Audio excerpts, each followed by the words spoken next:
Good morning, my Teaserking family. How is everybody today? So was able to do the show, the class Tuesday and Thursday, and I think I did them. I think I did one. I think Thursday was like 7, 8 o'clock. I find that it's just working all day. It's kind of hard to then jump right into a class. So I had dinner, went to the pool, and relaxed, and then I had the energy to do it, and I could sit. So it's hard to sit all day. So I don't know. We'll adjust to it. Night, evening, whatever. But it's always on. So you just won't get it live. You can't get there at that time.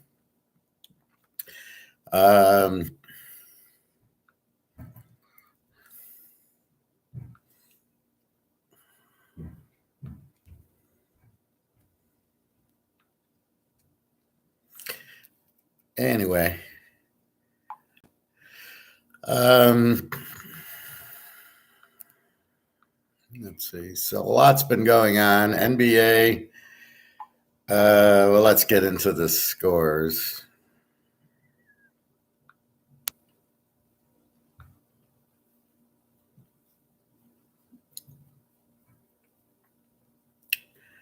And what do we do today? So both series are 0-2.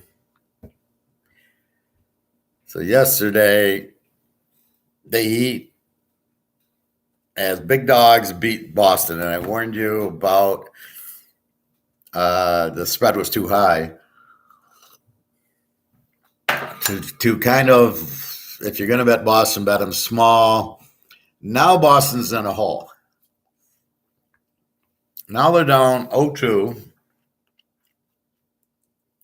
And they got to play 2 games in Miami. Now, was it a fluke that Miami won the first 2? Is Boston now there? Let's see what the spread is tomorrow. Now, figure this out, Batman. Boston's a 3-point favorite at Miami, and they just got beat the first 2 games. I'm sorry, this spread's backwards. This spread should be Miami -3. If Boston's the better team, as the spread indicates, why the fuck would they be down 0-2? They would have won yesterday if they're really the better team, which makes me believe Miami's the better team. Is Boston just going to turn it on? I mean, when you can't win at home game 2 when you must win it, which we bet and made a lot of money on Golden State last year and this year, that's the critical game. Now, I don't know. Yes, Boston must win this game. They're down 3-0 and it's all over. But their real game to win was last game, but the spread was too high to take them. So I'm looking here, Boston -3. I don't know. I mean, this is a Boston bet because they're down 2-0, but not with this spread. I don't know. I got to think about this. They should be dogs, and it should be a lot. Now, will Boston win? I don't know. They should win, but they should have won game 2. So is it a matchup problem? They can't guard Miami's guys. How is Miami an 8 seed winning 2 games in Boston, beating the Knicks, beating the 1 seed? Who's that? Milwaukee. Okay, their best player was out. Okay. All right. So here we got game 3 today. At 8:30, we got the Lakers 5.5 over Denver. We got Denver winning 2-0. We remember what happened last series. When Lakers needed to win, they killed Golden State. When Denver had won the 2 games in Phoenix, they lost games 3 and 4. I like the Lakers here. This is a very strong play for the Lakers tonight. It's a difference. Boston's on the road favored, and then in the NBA, that's tough. Here, the Lakers are at home. Denver's won the first two. They're all relaxed. Here come the Lakers. LeBron will probably play the full game tonight. I like the Lakers -5. This should be a blowout. This is I'm going to lock because this is what you're waiting for. Is this? Let's see. I like the game over. Didn't I take the over the other day? I think was it high. Say it didn't go over. 108, 103. Yeah. So the first game was a fluke. Then it settled back down 108, 211, and it was a 220. Here it's still a 220, and I would think, I think the Lakers kill them. I just think that psychologically Denver's up 2-0. They're going to LA. LA's mad. LA's going to play their best game. So from that standpoint, we know LeBron's actually going to play. He'll get all the calls. The NBA wants LeBron to win. They want TV ratings, da-da-da-da-da-da.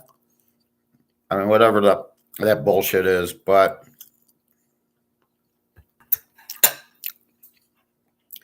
LA needs to win this game at home, and they're only laying 5.5. Denver, I don't know.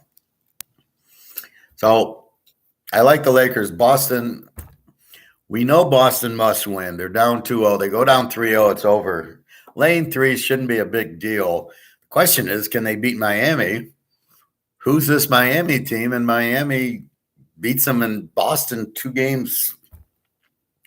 So where Boston should have won game 2, and then we take Miami here, Boston loses game 2. And Boston obviously had to play their best game, right? Because they can't go down 2-0 and then go play. So the best they're going to do is be down 3-1. They're going to lose one game to Miami. Maybe it won't be this one. It'll be game 4. So let's play the Lakers really hard today. I don't know. Can we do Major League Baseball? Yeah, see, I don't. They don't give ERAs here. I got to go to Yahoo for baseball. Let's take a look at baseball, but real.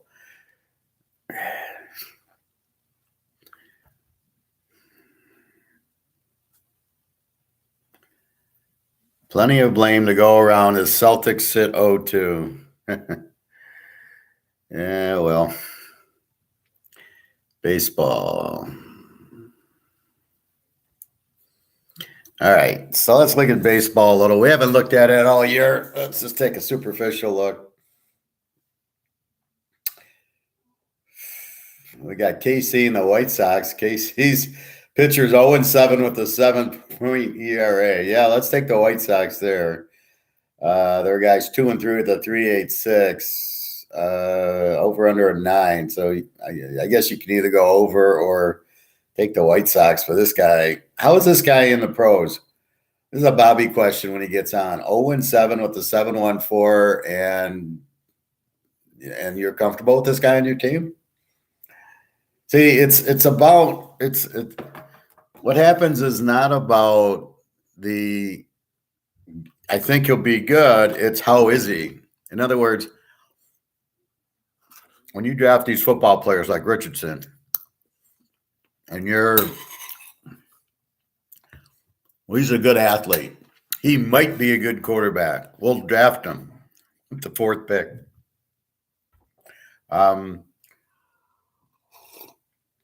We think he'll do good in the games when it matters. We think he'll win games for us. Big mistake. Then he comes in and he starts throwing all these interceptions, and he turns into Davis Mills, or he turns into Art Schlichter, or he turns into any of the Ohio State quarterback. And then he does, so at what point I think he can do it because he's a good athlete, but he's not a good quarterback, which they don't seem to understand. And then how many games do you give him? Does he go 0-7 with 5 touchdowns and 12 interceptions? And you're like, okay, this is what we have. I mean, is that, in other words, what I say is what he will be. I can see that. What these guys these teams. Look at like this guy's 0-7 with a 7.14. Jordan Lyles. What the fuck is he doing in the pros? He's clearly not ready. He's clearly should be in the minor leagues, if that, or he should be go work at the grocery store. This guy's not a major league pitcher should come in and be maybe 3-3 with a 3.0 ERA. Okay, he looks good. Like the Chicago guy, he's 2-3 with a 3.86. Okay. I never heard of this guy, Luis Giolalo, but okay. At least he's won a few games, and he's 3.86 ERA. Okay. I can live with that. 0-7 with the 7.14. I've never heard of this guy. This guy's not on my team. And this is the problem. What the fuck are they doing with this guy? All right. Baltimore, Toronto. This looks like an over 6.57 ERA and a 5.40 ERA. Alex Manoah, I know we used to bet him last year, but he's 1-4 this year. This is an over 9.5. Colorado, Texas, then Detroit, Washington. Alex Fado, 0-1 with a 4.22 against Patrick Corbin, 2-5 with a. This is I would say this is an over, but Detroit with their 5 hitters hitting under 200, it's hard to play them over. They're such a bad team. It's always Washington, so I would just watch. Let's see, where's our pitchers? Chicago, Philly, bet it over. Arizona, Pitt.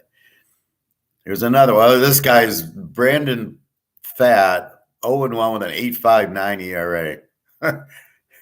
Against Mitch Keller, 5-1 with a 2. There we go. Take Pittsburgh. There's our first strong play in baseball. Take Pittsburgh over Arizona. 8.59 ERA. Well, the guy's probably pitched 2 innings. Miami and the Niners, nothing. The Yankees in Cincinnati, there's no pitchers listed yet. Oakland and Houston. What's going on with Houston? So they lose Verlander. I mean, they're still 25-19. Oakland's 10-36. Wow.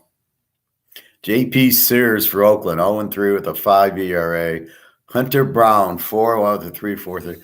I'd probably bet Houston at home, but they're minus 300. So not much you can do with that.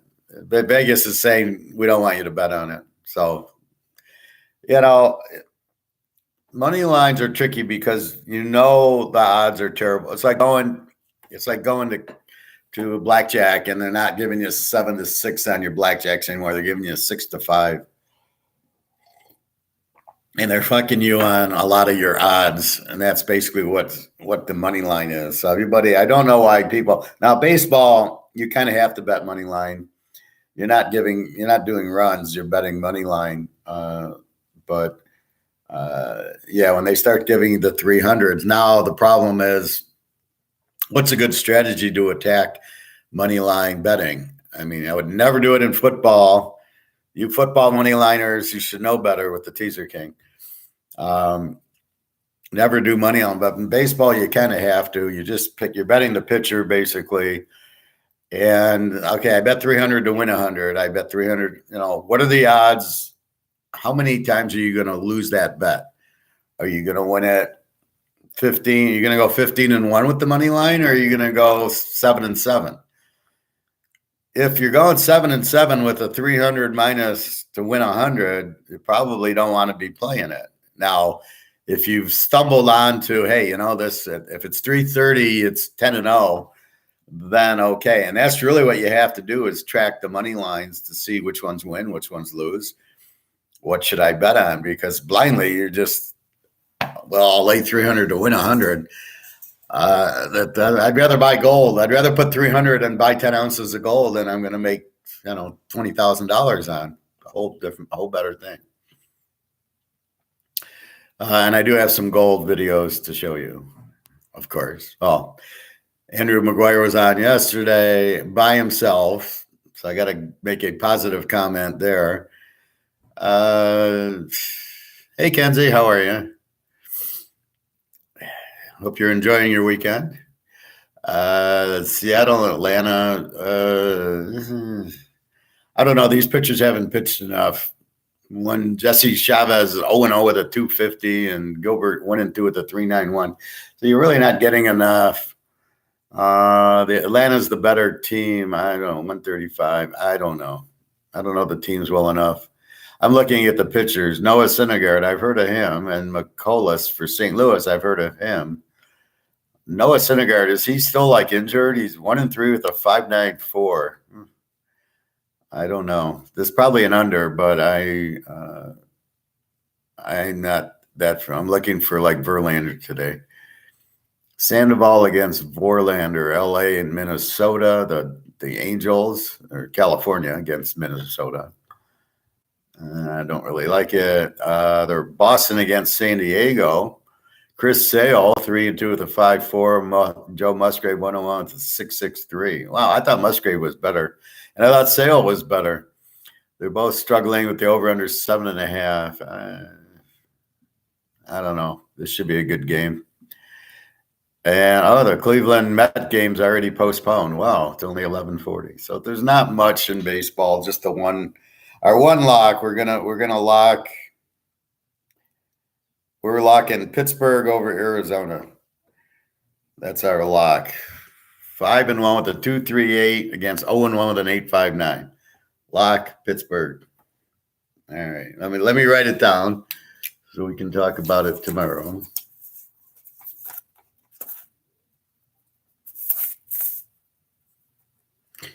What's today? 5:20. Lock Pitt. Major League Baseball. Okay. Oh, and then we got lock Lakers. So I love the Lakers today. They have to win. Laying 5.5 to Denver. Denver's not that good. Denver took care, but if the same thing will happen like they did against Phoenix, where they won the first two, lost the two in Phoenix. I don't know. They make a big deal about Chris Paul. I don't ever think Chris Paul's all that good. I don't know what he's done that people think he's so good. I don't know.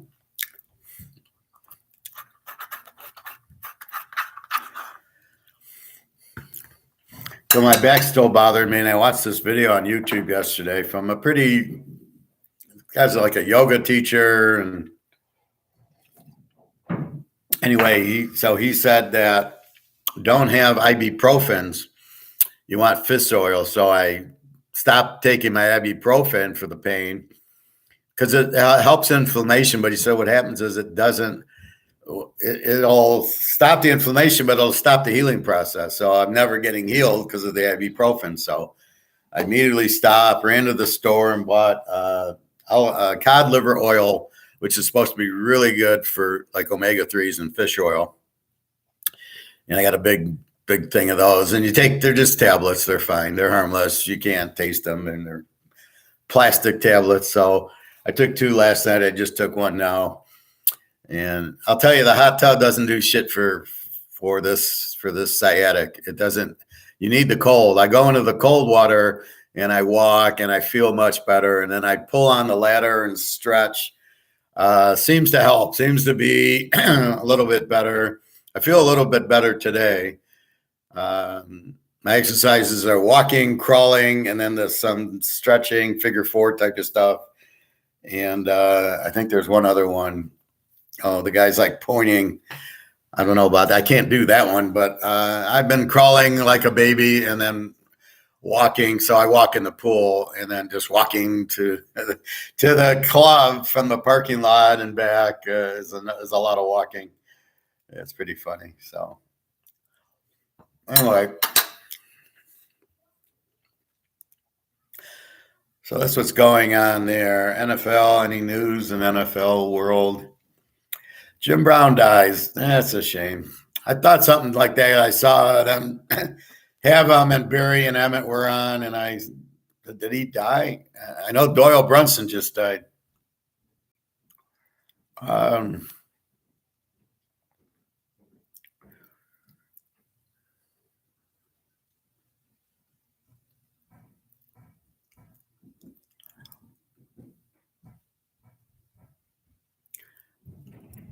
Not much in the NFL. We'll have to just wait until preseason.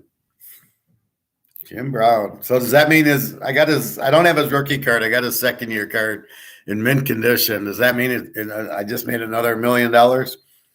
I hope so. Let's check our gold. Andrew McGuire's new price for gold's $40,000.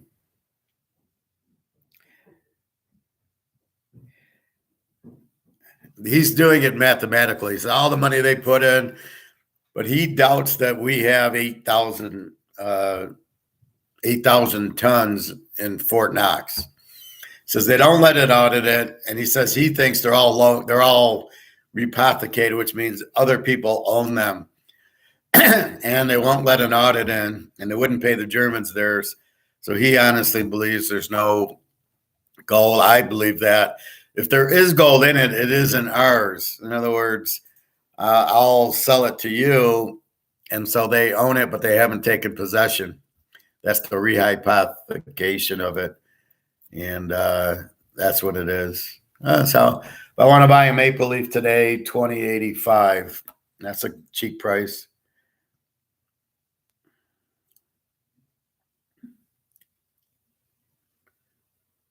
So let's see how it ended. So silver, $23.85, which is a bargain. Gold ended at 1977. Notice how it got down to 1958. The price was 1950 that Andrew and Alistair pointed to, saying this is where the shorts have it on on Comex, so they could actually see the sale, the futures of it, right? Sure as shit, it hits 1958, and then it boom. Again, that's the 10 o'clock drop, and then at 10:30 when the sale, you get the buy, and all the buys come in, it goes back up to 1980. So that just shows you don't have, and again, this is paper. We don't really give a fuck. That's why we don't get too excited. Silver, $23.85. I'm going to go buy 20 ounces after the show. Last time he didn't have any gold. I'm waiting until I start getting some big paychecks in to get more gold ounces. Now, I don't mind buying a gold.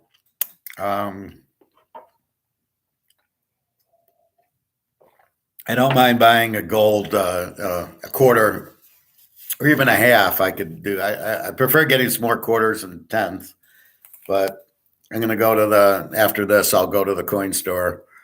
The last time he had no gold,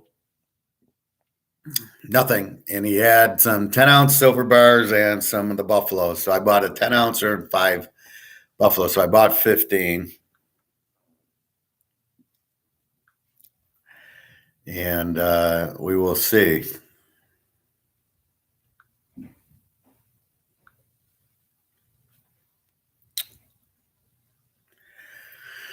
All right, so I was telling you, so we have Live from the Vault number 123 yesterday, which was good. And then Egon did this thing. I hate this. He was on with Kitco, which is they're a bunch of idiots. Kitco, the Stanberry Research, they're Keynesians. They don't really know what the hell they're talking about. So the interviewer for Egon is a total idiot. I mean, you might as well have a dog on. Egon will say something. What does that mean? Does that mean this? So we can touch a little bit on it, and then rehypothetic gold hell for that. So we'll play a little of that. I play it because I think it's important that you hear it from them, even though you hear it from me.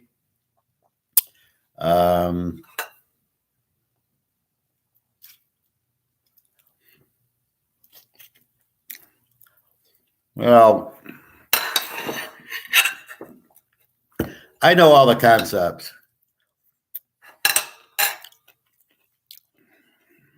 We know this is crap. I know that. But some of the stuff that they hear, I just want to forward to you guys.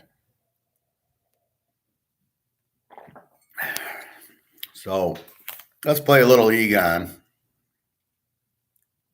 And then we'll play a little. I won't play too much, but what the fuck? Is brought to you by Defiance Silver. Stop trying to guess where gold prices are headed, says Egon Bondreas. Rather pay attention to currencies. Egon is managing partner and founder of Matterhorn Asset Management. Egon, thanks for sitting with Gig Cup. Good to be here. Thank you very much, Michael.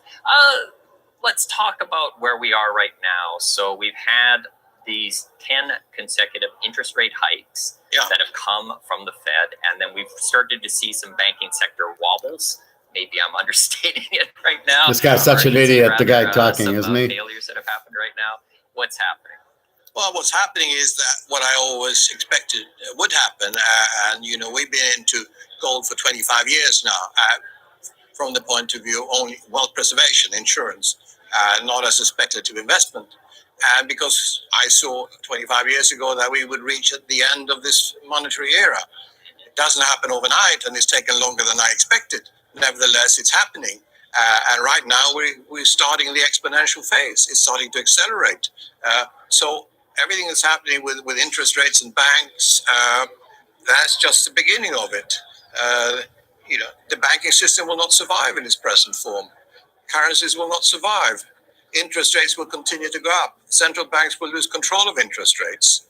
The market will determine interest rates. Long end of debt will sell off, and that will pull the short rates up also. So that's what happens at the end of an era. It's going to be tough times for us in the world, but there's no change. If you look back in history, it's happened every time in history. No money has ever survived, as we know in history. So this currency system is not going to survive either. And it's quite exciting from an intellectual point of view to actually see this happening in front of our eyes, however long it takes. But from a human point of view, it'll be horrible, of course. Explain. So why did Egon know 25 years ago it was going to happen? Probably knew 50 years ago. Because if you have money, currency, toilet paper, and you don't back it by anything, you don't have an anchor, you don't back it by gold or silver, it goes to zero every time. Talk about a lock. It's a lock. It's going to zero. And people don't realize it because they've seen it since 71. Go, well, it hasn't gone out yet, and we kicked the can down the road. Yeah, it's like he's saying, it doesn't happen in 5 minutes, but it happens. And the only way to survive is gold and silver. And that's what's happening. But he knows if you don't back the currency with gold, it will go to zero. So that's what he's saying is, well, I knew this was going to happen. It took longer than I thought, which is exactly, you'd have thought 2008 would have killed it, but somehow it didn't. And they just keep throwing money at it, and they just keep printing and printing and printing. But meanwhile, what's happened now, according to it's either Alistair or Andrew, they believe China has 45,000. I think it's Andrew said yesterday, 45,000 tons of gold. And they're having their population buy the gold. So all the citizens can buy right in their bank accounts. I want to buy gold, and they're buying gold. They understand that gold is power, gold is money, and this is bullshit. So that's why everybody's getting out. The Russians understand it, the Chinese, the Indians apparently have more silver than there is. I mean, they're stacking up on silver and gold. And anyway, so when Egon says that, he knows that this is not real money. This is paper, toilet paper that will go to zero. It's real value because it doesn't have value. It's paper. It's got a number and a president on it. And the government says you can go to the store, and the store takes it. So I can go buy my Canadian club, and I can give them 50 of these. I can give them 50 of these and buy this. Now it's like 80 of these. That's the government doing. So the store has to take your money, and we just keep spending it. So I'm off to the gold store after this. Will they have any gold or silver? I don't know. They've been out of gold. But the guy says you can order it. Well, I don't want to order 2 ounces. I don't want to be stressed. And he likes money up front. If I do that, I'll go to Ann Arbor where I can give him a deposit and not be as stressed. But there's a lot of buyers. Understand that, please. So when you're not seeing market, you're seeing paper prices, not physical prices. So that's why Egon makes the comments. He says, I know that this is going to happen because it's not backed by anything. If this money was backed by gold, he wouldn't be saying that. All right. What do you mean by a monetary era that it is ending? Well, monetary era, let's just take the starting point as 1913 and the Fed, which is when private bankers started to control the monetary system and buy a so-called private central bank. And then gradually money has been borrowed and printed at an accelerating rate. And then after 71, of course, when Nixon closed the gold window, then it's starting to go exponential. If you study history, we know that no currency has ever survived in history without fail. And therefore, this one will die too. And, since 71, we don't even have to go back to 1913. Since 71, every single currency in the world has gone down 97 to 99%. So we only have 2-3% left. But those 2-3% are 100% from now. And that's what we're going to see in the coming years, whether it'll be 2 years, 5 years, or longer. I can tell you afterwards, but because it's impossible to forecast the exact timing, but it's happening in front of our eyes. So banks going down now, the little banks start to go down, the bigger ones will follow, and the money printing necessary to save them. And then you're not going to save anything because you can't repay or debt by the same token as created the debt in the first place.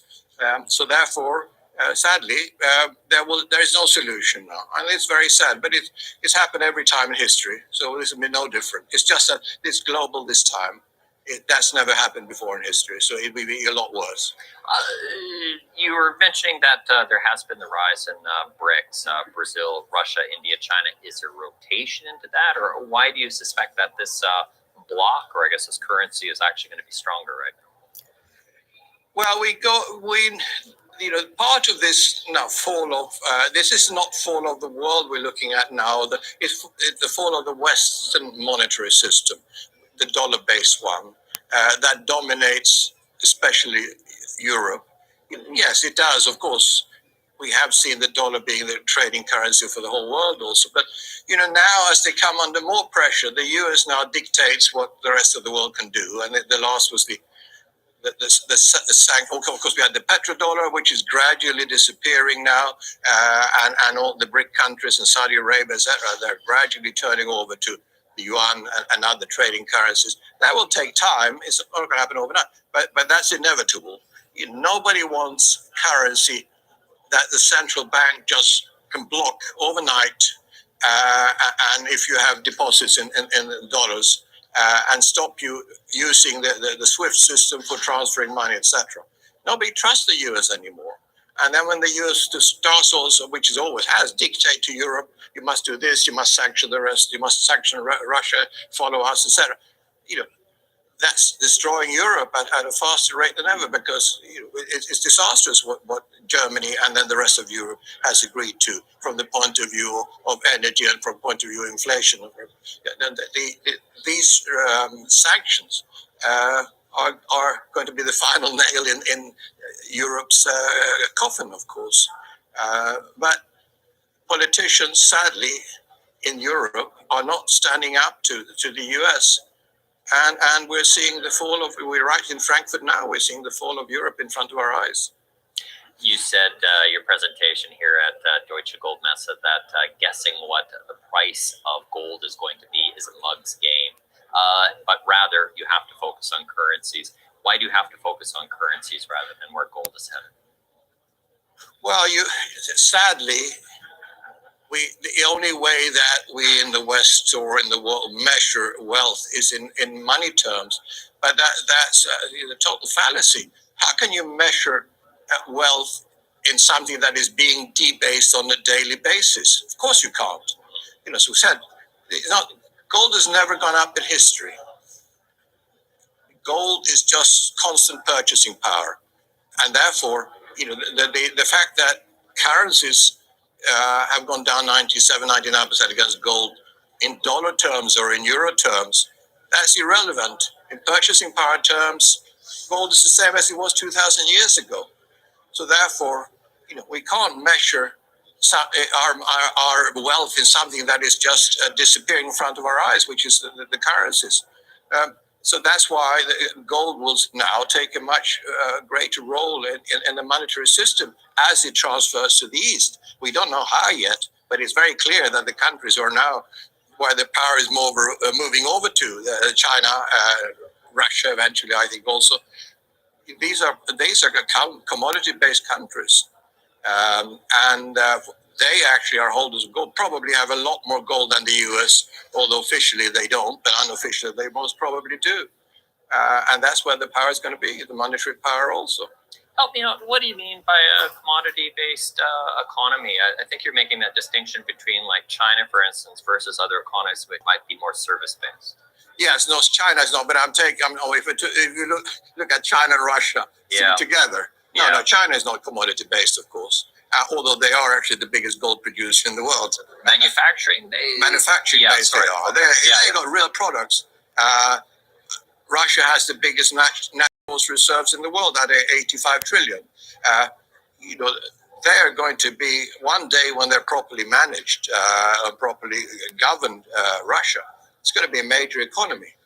And whether Russia and China are going to work together or not, but you have the manufacturing on one hand in China, and you have the resources in Russia, and then you have the whole of the SCO, the Shanghai Cooperation Organization, which is all these Asian countries. That's going to be very powerful against a debt-laden West. Mm-hmm. Speak about that debt-laden West. See, this guy doesn't know how to. All right, we're not going to go through the whole thing, but he nails it. It's gold is the power, and the Chinese and Russians have it. Andrew's going to tell you they got 45,000 tons, and we have 0. That's a problem. What the fuck are we doing? Who is advising the U.S. to not have gold? It can't be an Austrian, so it's got to be a Keynesian by the name of probably George Soros, would be my guess. Because who the fuck is not buying gold at these prices, or even earlier at when Nixon had it? But look what happened. Nixon had it at $35 an ounce, and then it went up to $850 in a few years. People that understand know that if you do not have currency backed by gold, it's worthless. And as Egon said, every currency in the history of life that didn't have a backing went to 0. So I was at the airport in Barcelona, and Mr. Philadelphia had on his Philadelphia hat, and he asked me, he heard me talking economics, so he was interested, comes over to me. See, I like when they come to me. Then I know they're interested. If I go to you and I start talking, that's when I get funny looks or whatever. Anyway, so he goes and he says, well, what do you think the value of the dollar is going to? And I said, 0. And he says, well, not 10%. I go, it's going to 0. That's a fact. That's not see, people get confused. These aren't my opinions. These are facts. These are what I learned. These are what I hear. This is what I know. This is my skill set. And it's just like how I pick football. These are like, I like the Lakers today because they're down 2-0 and they have to win. That's a fact. That's not really a guess. That's a good bet. Now, will it win or not? We don't know. We assume it would. It worked with Golden State against the Lakers in game 4. Golden State had to win. They were down 3-1 and they win, right? They're facing elimination and they won. Or game 5, I don't remember which one it was, but it's the same thing. These are not, just guesses. I'm not just picking the shit out of the air. So this is a fact. When countries don't back their dollars by gold, it's worthless. This is why when I was let go of the bullshit crap job that I was just at, and the guy said, well, you didn't do anything wrong. We're just not going, we're going a different direction. And I laughed at him and I said, I'm the only guy, I'm the solution. I'm the solution here, not your problem. You're getting rid of the solution. And I said, you'll be out of business in 6 months. Now, why did I say that? Because they don't have any gold. You're sitting in paper. And if you're sitting in paper, you miss the whole point of the whole concept. You get out of paper because it's going to zero. Now, I can't tell you next week or in a month. And I know guys, Bobby, Nick, they give me the date. Well, I can't give you the date because I don't know the date because the date's unknown. All I can tell you is I know it will happen. And the only way is you got to be prepared with it. And you got to buy gold and silver. Otherwise, you're going to be fucked because this will not have a value. So if you're Warren Buffett with $2 billion, 2 billion times zero is zero. You're going to have zero. And this is the problem, right? You don't understand that the value of that goes to zero. It's like an old car that eventually depreciates to nothing. Think of it as depreciation, right? You own a business, you buy an asset, you capitalize it, it gets depreciated until it hits zero. And that's exactly, this is depreciable dollar. Only this is not real. You might as well have, as I pointed out the other day, you might as well have Kleenex. It's the same thing. It's worthless. There is no value to Kleenex and there's no value to the dollar. It's just paper. It needs to be backed. You always have to back it. That's why you buy gold and silver, because it's real money since the freaking Romans, right? So that's why you do it. And not, Bitcoin is not the same as gold and silver. I don't know why people think it is. Now people get into Bitcoin as a way to get out of the, so if I understand, and I don't understand Bitcoin at all, I don't know why anybody would put 5 cents into it. They want to get out of this system. So what I'm puzzled about, if they're that smart to know that's going to zero and they want to get out of it, why Bitcoin and not gold? Which tells me that they don't understand gold and they really don't understand Bitcoin, that they're all scammers that are trying to do illegal things, probably drugs and prostitutes and stuff like that, who want to be in Bitcoin because they don't want to be, they want to be under the radar. So they get out of this because it's in the grid, it's in the radar, people can see what you're doing. So they get out of this to go into that, but they're going into it for the wrong reason. If you went into gold, it's a whole different story. However, you can electronically send gold to Russia for drugs and weapons and things like that, which is probably what most of the people in Bitcoin are doing. They're doing illegal things, so they want to be off the radar. That's not why you buy gold and silver. You're buying it to protect yourself, and we're going to get real wealthy also. But that's what you're doing with gold and silver.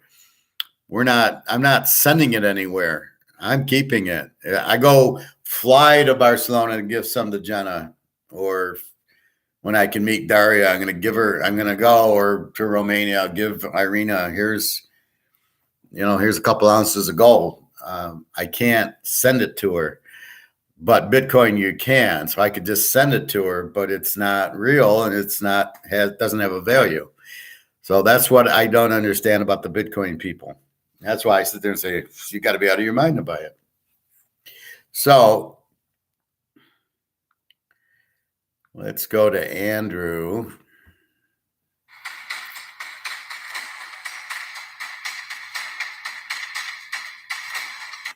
Last 100 years.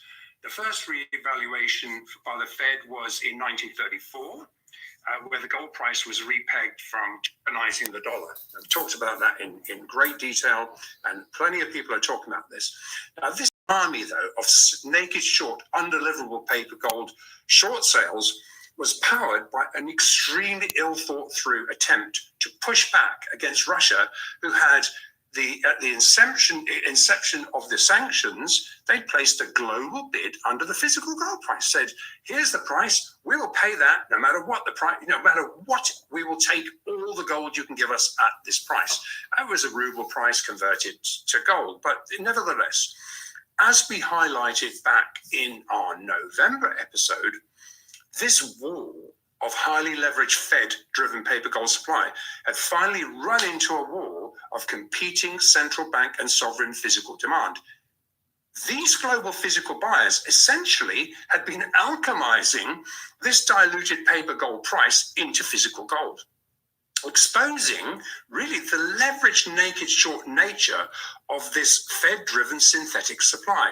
So by November, with each ounce, with each kilo, with each ton of gold exiting this CME LBMA ring fence, the cartel ring fence, on a one-way journey, it was too late for the trap Fed to buy back these shorts without driving the price higher. So now trapped, facing an impossible to hide race by other competing central banks and sovereigns into physical gold, and unable to short cover more than they can induce speculators to sell or short sell, which is what we're seeing today, which is exactly what we're evidencing right now. And we'll look at these footprints shortly, but how do they get out of this predicament? I mean, the question is, for the third time in history, do they once again have to revalue Treasury gold, or do they print their way out? Now, either solution is going to rally the dollar-denominated gold price. Obviously, gold hasn't moved in price. It's just the amount of dollars, pounds, euros, whatever, that it takes to buy the same ounce. 5,000 years of backtesting tells us that's correct. And as we know, the Fed does not hold any physical gold. It holds US Treasury gold certificates. Now, obviously, this is an inside arm's length agreement that currently insulates the Fed and allows them to maintain monetary control without danger of political interference.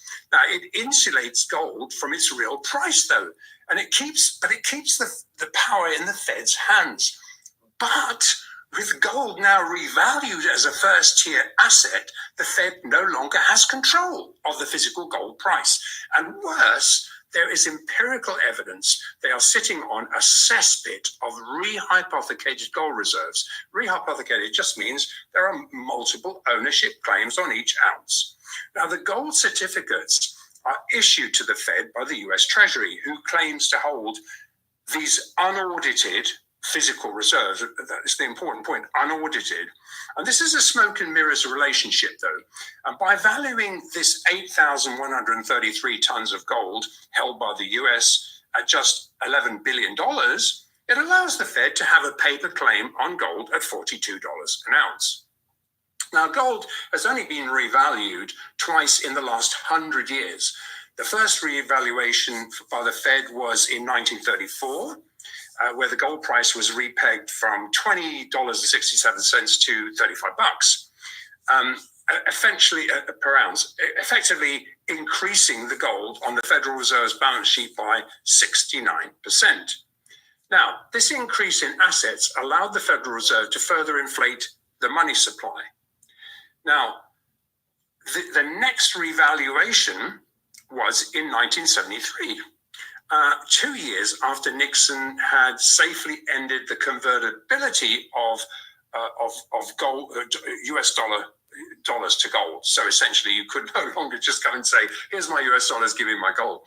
So essentially, the current 2023 increase in money supply is unprecedented, much larger than then. And alongside treasuries, with gold now revalued as a first-tier asset by every other central bank globally, there's little doubt that a backdoor gold price revaluation is undoubtedly under discussion. Now, we know that the Fed is clueless about gold, but the Treasury Gold Certificate account, which is what we're talking about, allows gold certificates to be monetized at any time without authorization. It is already sanctioned to do so.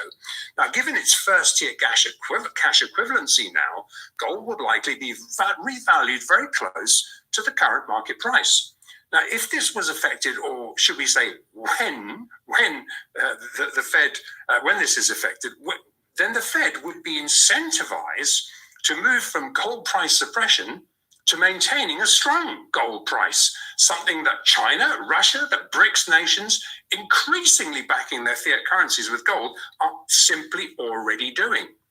Now, the question now is, with Basel III now valuing physical gold as a real cash equivalent, it's time for the Fed to Is it time for the Fed to revalue gold certificates at the current market price so as to dig themselves out of an indefensible, undeliverable paper gold bet that's gone severely wrong?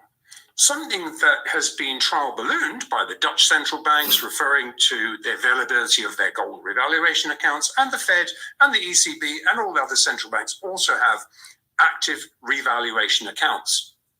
They're already in place. And this is coming to a head just as the debt ceiling is reached, with the likes of, we've seen Jamie Dimon, Yellen, all wheeled out to say a default would be catastrophic. Now, with the US debt already unable to be ever paid back, while this plays out, even when a deal is cobbled together, there'll be some kind of deal cobbled together, the elephant in the room has been exposed, namely the vulnerability of unbacked dollar hegemony. Hey, Andrew, this is fascinating. Now, if the Fed does consider reevaluating gold from a wholesale market perspective, can you tell us how this would affect and how this would most likely equate to new gold and silver pricing? Yeah, Shane, to do that, we need to put this into historical context. Don't glaze over, guys. This is important. History rhymes. Historically, gold's collateralization of US foreign obligations has reached historic lows, far worse than when we drew attention to this back in March 2020. And you know what happened in March 2020. And given that the Sino-Russian BRICS plus nations are increasingly backing their currencies with gold and hard commodity baskets linked to gold, we see this as one of the main objectives that actually Basel III was forced to address. Now, if the Fed does not move to also at least partly back the dollar with gold, the US dollar will ultimately collapse. Obviously, if other currencies are backing theirs with gold, it's going to devalue greatly against them. And this has been the case as every single unbacked fiat currency in history has collapsed against benchmark gold. Now, we see this as the primary reason that the dollar-denominated gold must also be revalued, or it'll be drained to zero. The problem is, without an audit, how much of this 8,133 tons is actually physically available to deliver? Zero. And if we accept that the 8,133 tons of unaudited, I can't get over that word, unaudited Fed gold, if we accept that at face value, okay, let's do that for a minute, then the current ratio of gold to foreign debts outstanding is around 5%.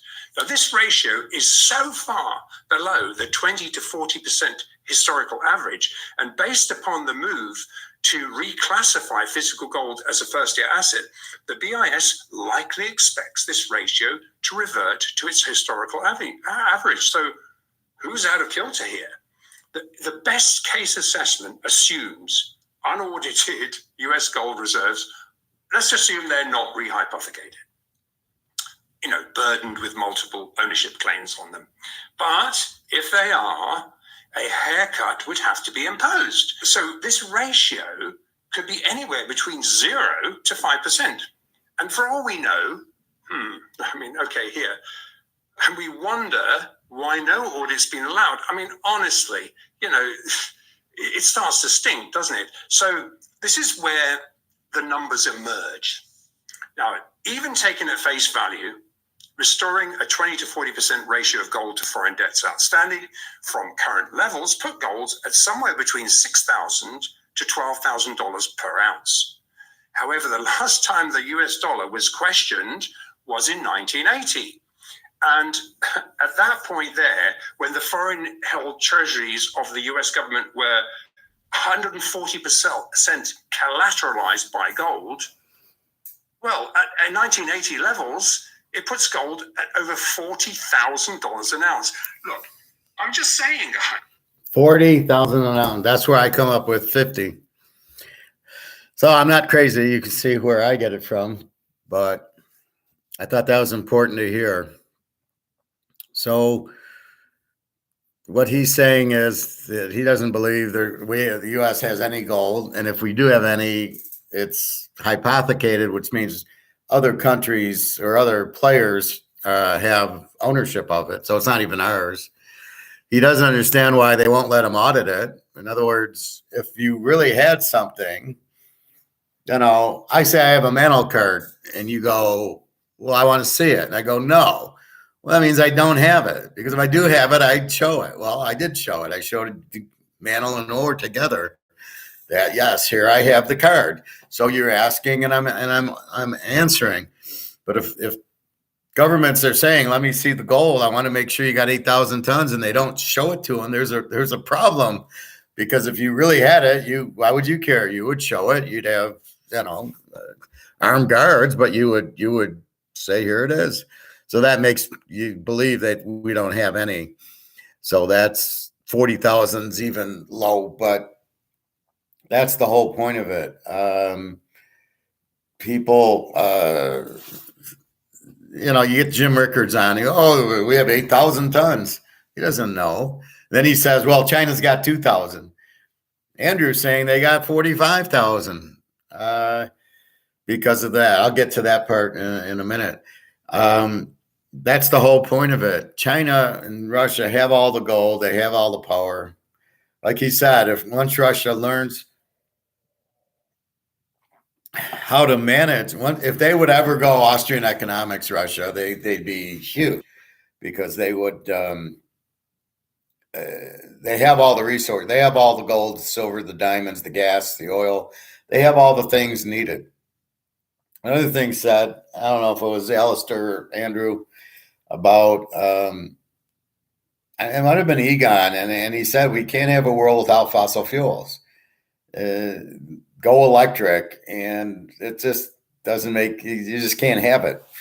So I was talking to a guy in the hot tub yesterday he worked at Ford. I says, you need a new job. Why? Because your earnings, you lost $200 billion in the first quarter. You're going to lose $300 billion this quarter. You're going out of business because you're all electric. Bobby Bo, I've been waiting for you.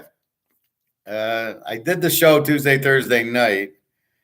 So you have to watch these four.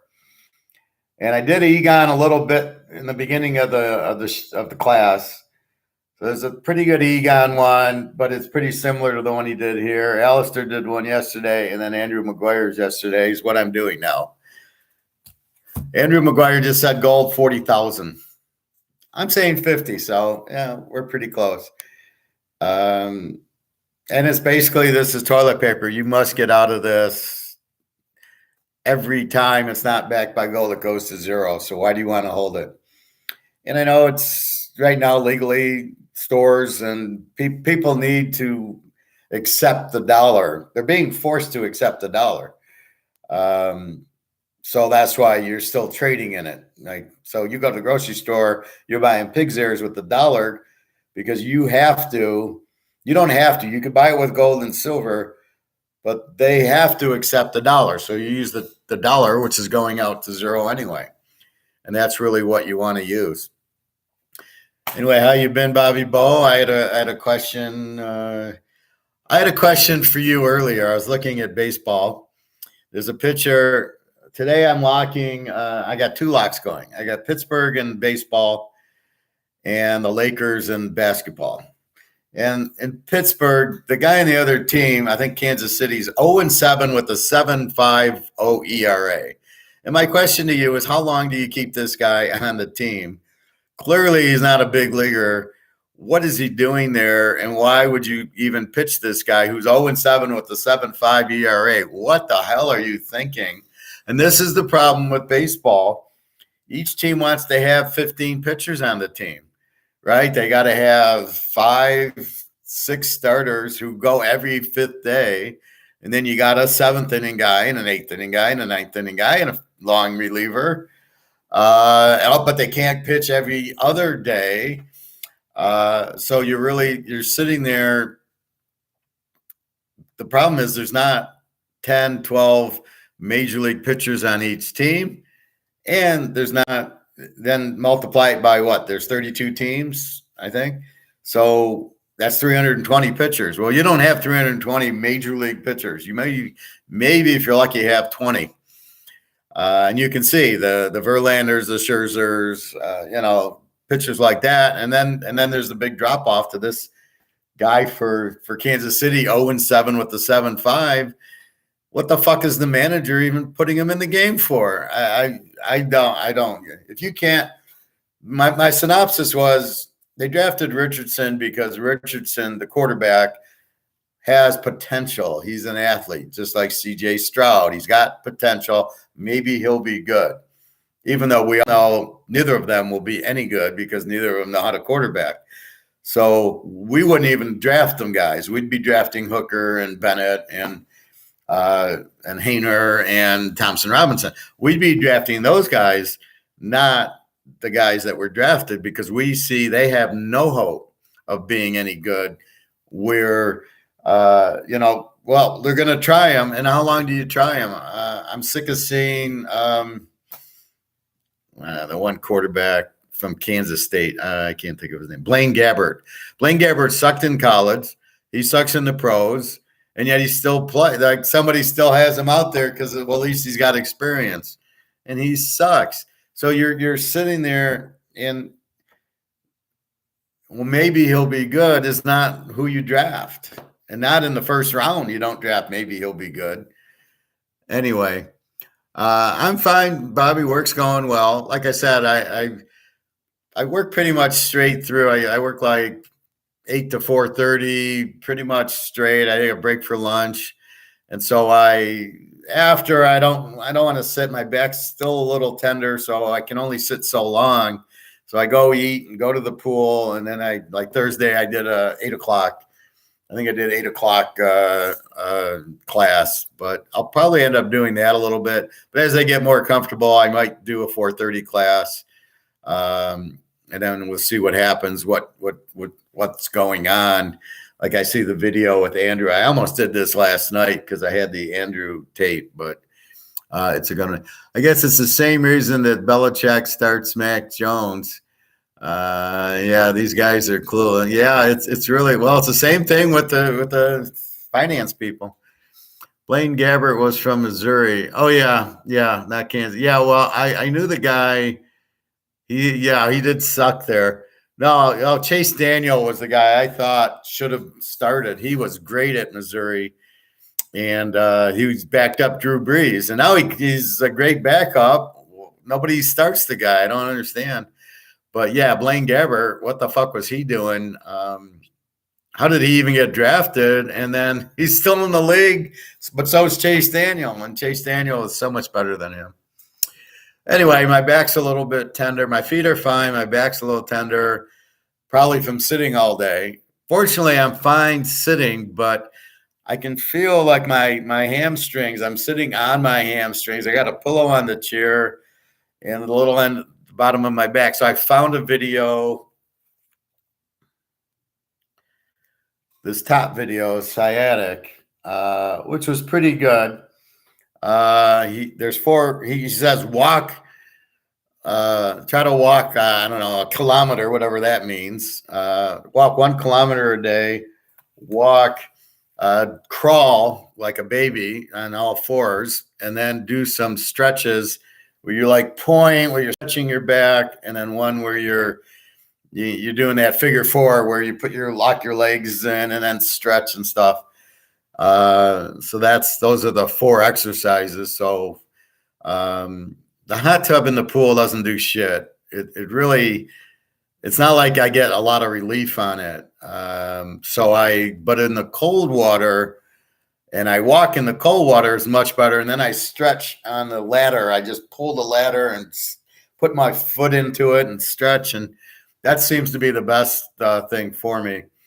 And then I'm not supposed to take ibuprofen. I've been taking ibuprofen for the pain because it's good for irritation. And yet he's saying, don't do it. It stops the healing. You want fish oil. So I went and got cod liver oil, big, with the pills. I went last night to the vitamin shop, and then I went and so I stopped taking the ibuprofen. So it seems a little better today, although there's certain times when I can walk fine. And at certain times I get this little tingly in my hamstring or calf, like a spider's crawling on me, which is really weird. But then it goes away depending on how I sit. So I don't know what the hell that is. Maybe I'm turning into Spider Sally or something. I don't know. But anyway, so looking at gold, Andrew explains why the gold price went down. The COMEX was just rinsing out whatever, how he talks, but don't be concerned. And I show gold's back to 1980. Silver's 23.50. I'm going to run and buy another 20 ounces of silver right after this. They're open till 3:00 today, I think.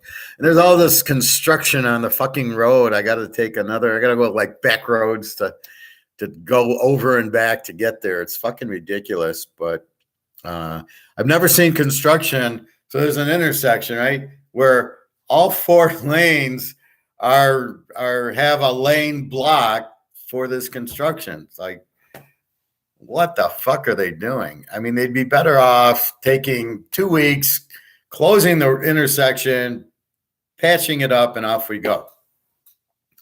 Got to find a way by all means to get our metals. Well, yeah, I mean, they're like I said, last time the guy had no gold, none. I've never seen him with zero. He did have the 10-ounce silver, which I bought, and I bought 5 buffaloes. And so Andrew is giving the price. He just gave $40,000 gold as his price. Well, let's go back to it.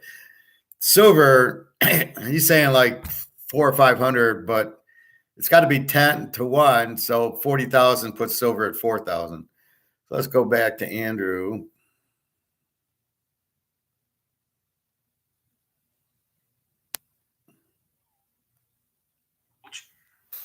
Well, at 1980 levels, it puts gold at over $40,000 an ounce.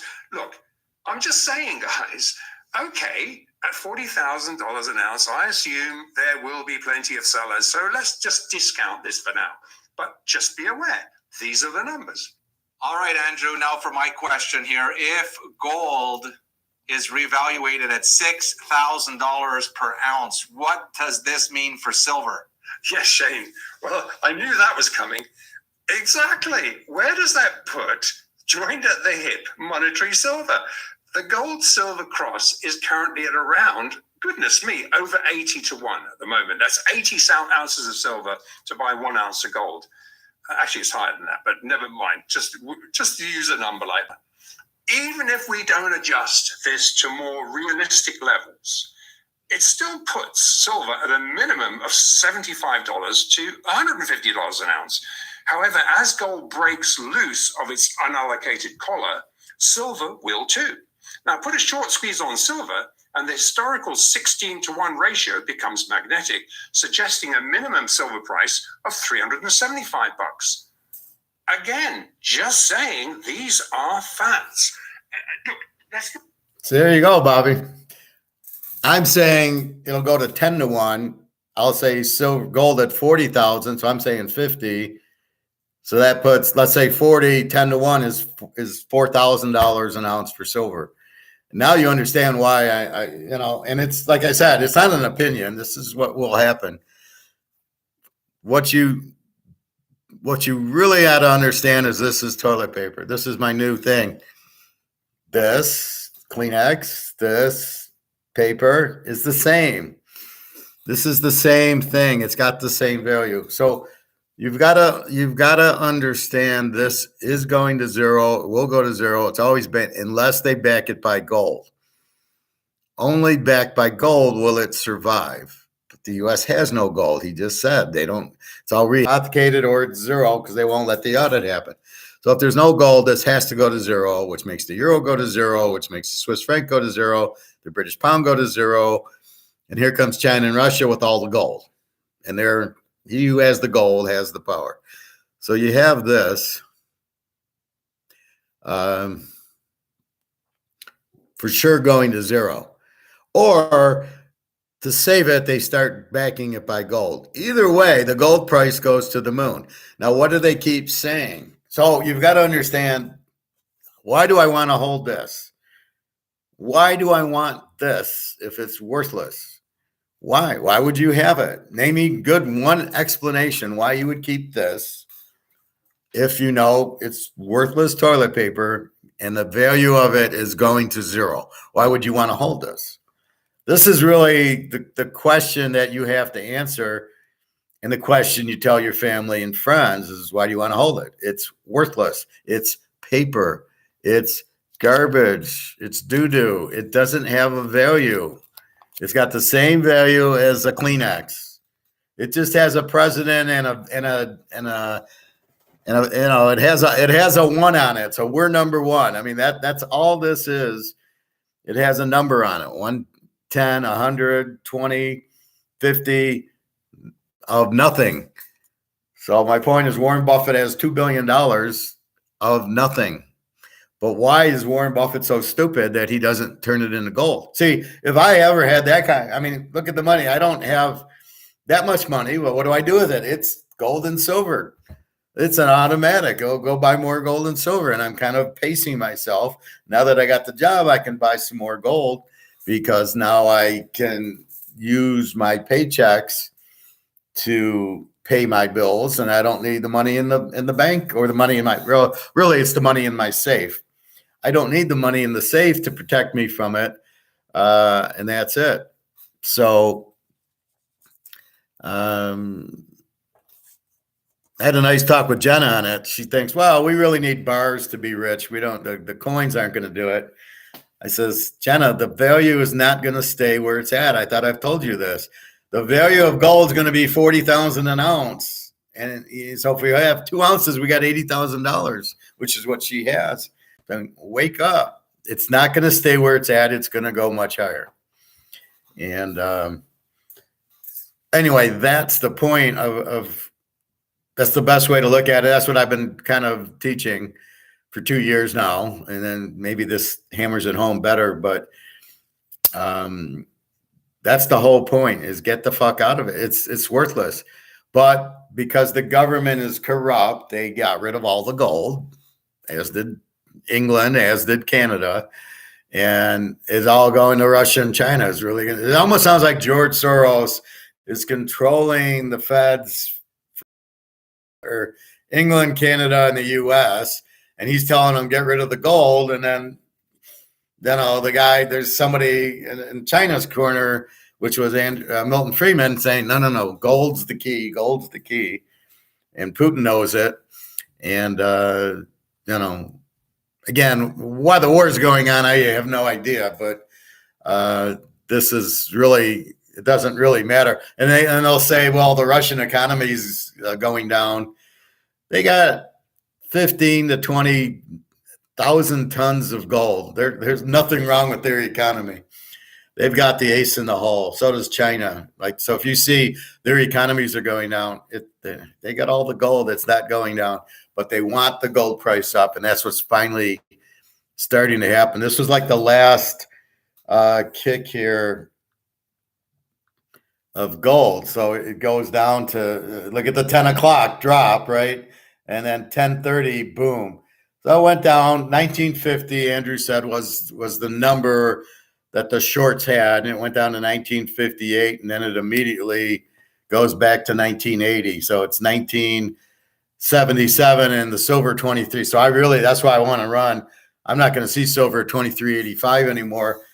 But the guy doesn't know how to price it. We're $4 over spot. They don't have a clue what they're doing. These stores. What do you mean $4 over spot? What the fuck? Don't you know what the value is? I mean, so I can go buy some for 27s. I get 20s, 540. So I did get my paycheck. It came Thursday, came a day early. And what I like about my new phone it gives me the alert. It says you got paid, your paycheck. I got Social Security gets paid. So I don't have to go into the account to see. I just simply get a alert on there that says you got paid. I'm like, oh, okay, great. So next month's going to be huge because I'm going to get 3 paychecks plus Social Security. So then we're going to really start buying some gold, and I got to pay for Daria's teeth and the girls. Anyway, so let's go further on.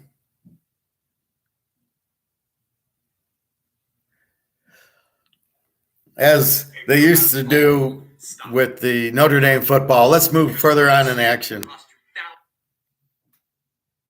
Missed by the mainstream media, the PBOC took the next That's China, step People's Bank of to China. encourage a wider, less wealthy section of Chinese citizens to purchase gold and silver, for that matter. And the PBOC opening up the facility to convert RMB cash savings held in the bank accounts of people to be converted into physical gold with a click of the mouse. But as we saw back in 2010, the PBOC also is sending a message to all global central liquidity providers that they're going to protect the value of these gold positions. Now, this freshly introduced gold purchasing savings program advises clients to make regular monthly purchases with the expected return on these investments derived solely from gold price appreciation. Now, this once again sends a clear message that the gold price is going to rise from around current levels. This is the next leg of a multi-decade incentivized gold purchase call to Chinese citizens. Now, the last time China incentivized citizens to buy gold bullion was directly after they removed controls on precious metals. That was back in 2010. And we all remember when state-owned China Central Television began openly advertising gold on mainstream media, mainstream television. That was combined alongside the erection of house-sized billboards to encourage its growing middle class, in that instance, to buy gold as an investment. Now the physical gold spigot is actually being opened up to absolutely everyone. Now, we had sent a message. I mean, what this has done, is the PBOC is saying, and listen to this message, they have a plan to enrich its citizens, but as they did in 2010, is also now sending a message that they will protect the gold price from a collapse. Now, a few bucks here and there is irrelevant, but for reference, gold was benchmarked in London at $1,100 in 2010. When this is when the advertising was first undertaken, and by no coincidence, at no time since then has the gold price traded below that level, even though we've had people proffering $500 to $700 gold after they moved in to do this. In fact, since then, especially into a Western rigged paper-centric price dip like we're seeing today, we regularly see Shanghai gold trading prices trade at plus or minus $50 premium to spot gold. In fact, 4/9 gold rose to $2,064 today, $74 higher than paper gold. Is it any wonder that we're evidencing such a large inflow of COMEX price gold into the deliverable spot market? It's being drained, guys. Whose price do you think will win? The paper price or the physical price? So now we see the next leg of this multi-decade plan to enrich its citizens, with the PBOC now moving the focus to include hundreds of millions of smaller clients who currently have little or no exposure to gold. It also tells us that the PBOC is considering the current gold price as undervalued, and is once again preparing to protect these millions of purchasers from a major price decline. So why did the PBOC wait till now? Really, the short answer is following gold become a Basel III compliant first tier asset. on the 1st of January 2023, the PBOC have sufficient now control of the physical markets to underpin and capitalize on price declines. You want to give it to me in paper? We'll take it in physical.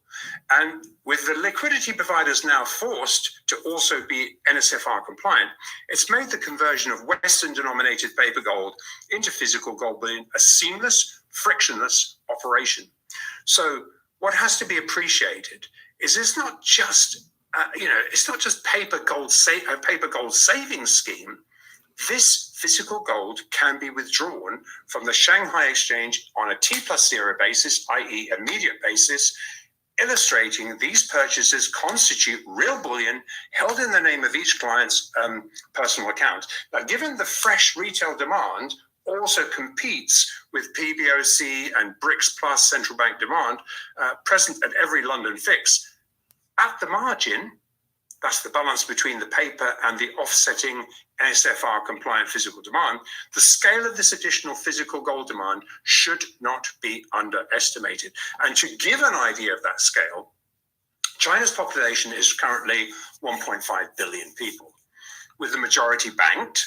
And the top 5 Chinese banks have over 103 trillion in assets, which is about right now we're at 6.93 CNY to 1. That's about $14.86 trillion in assets. And while gold is already in strong demand at current Western determined gold prices, opening up and providing easier access for millions of smaller bank clients to access these freshly rolled out gold saving schemes, at the margin, again, this fresh physical demand will bolster and compete for bullion into an already strong global physical marketplace, which is all that is needed to drive the offer to sell bullion higher. It's also not a coincidence. We covered this before, that China has openly stated they are preparing their citizens for war. China is a military enemy of America, and they have openly stated that they're preparing the citizens for war. And when combining how much gold is estimated to be held by the PBOC and its citizens, we covered this once before. It's about 45,000 tons, really realistically, based on.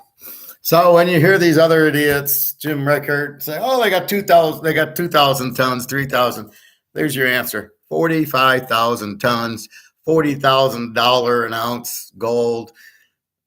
I mean, it's right there. I mean, just all you got to do is read it.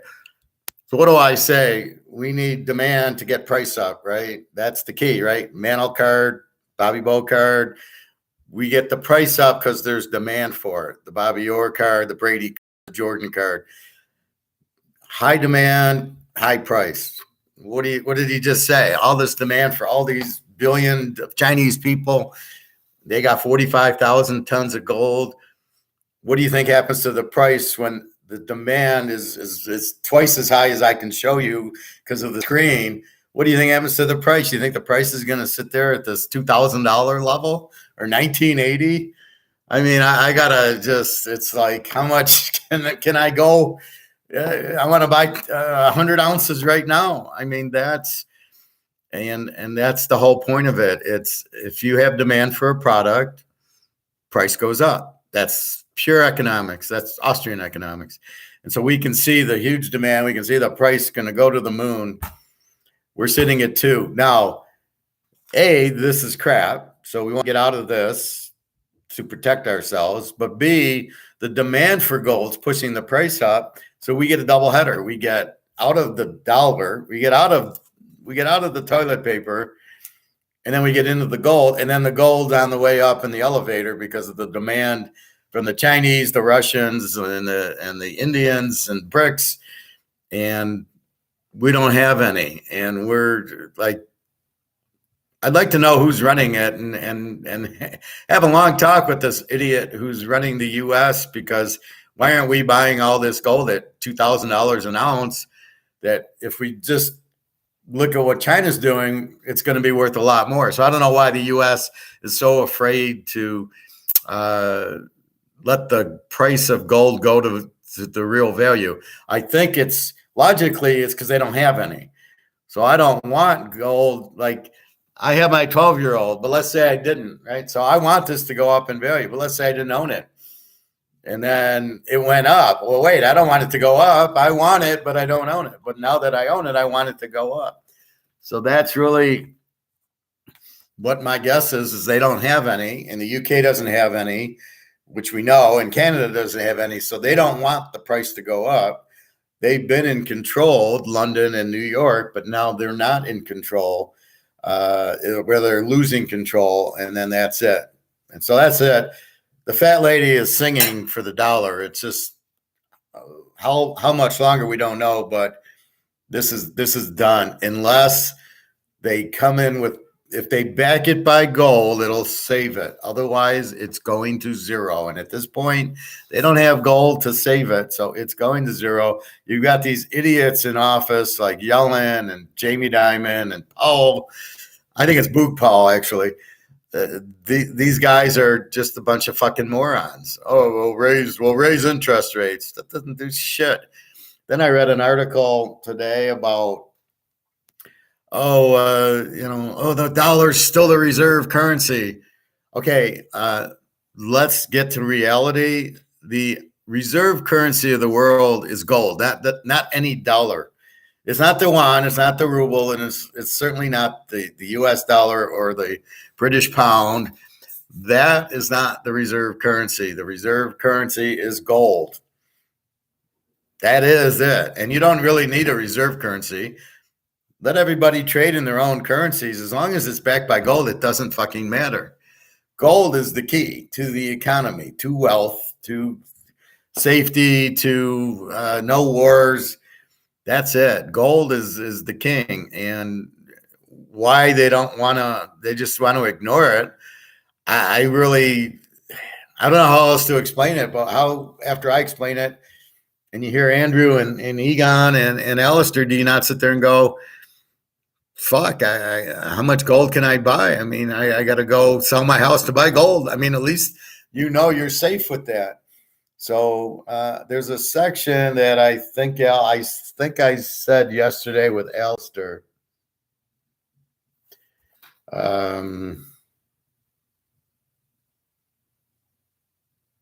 If you look at this video, the question's asked, will they take the gold? And he says he doubts it. He says they could. In other words, can the federal government say, I want your gold? He says anything's possible, but they probably won't do it because then it'll make China and Russia even more strong, and they really won't be able to get, nobody here is going to give them their gold, right? I don't have any gold. What are you talking about? So they really don't have, they don't think we have gold. So why would they come after it?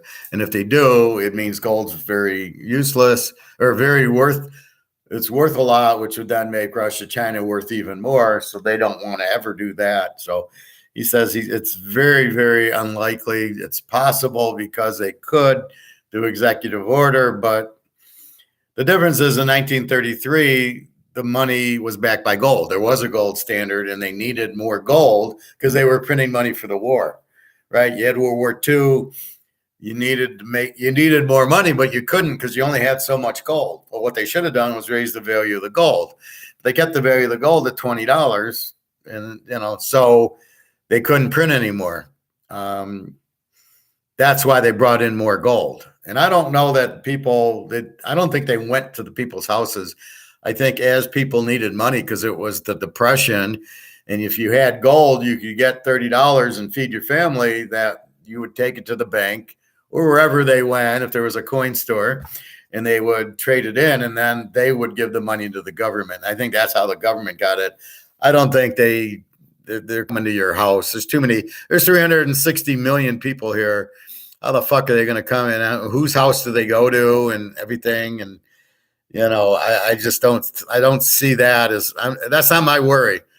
I'll just park my gold somewhere else, and then I'll take it to Switzerland and give it to Egon and say, here, you hold my gold for me, and then I don't have to worry about it. if it gets to that, but I just don't see that. They're doing enough with the IRS, and they're doing enough killing dollars. I saw again. These people don't understand. These guys giving stock tips. What the fuck? Who gives a shit? The stock market's crashing. You don't understand it. People are valued in dollars. The stock's price are in dollars. The company's earnings are in dollars. When it goes to zero, how much is the company worth? It's fucking not worth anything.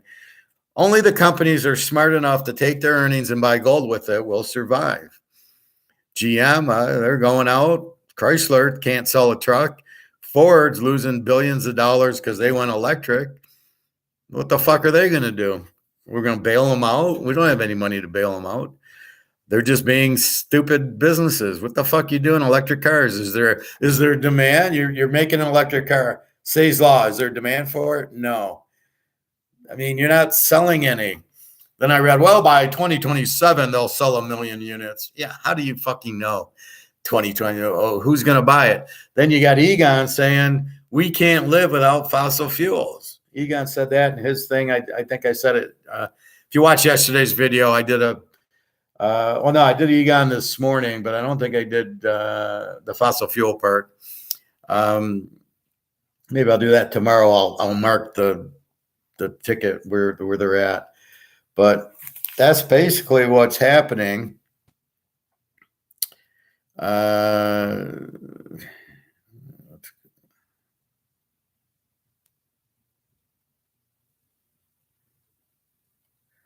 All right, let's do a few more minutes of Andrew McGuire. Sticky speculators, they really need to wake up to this, along with the integrated BRICS cross settlements geared to the SGE gold price.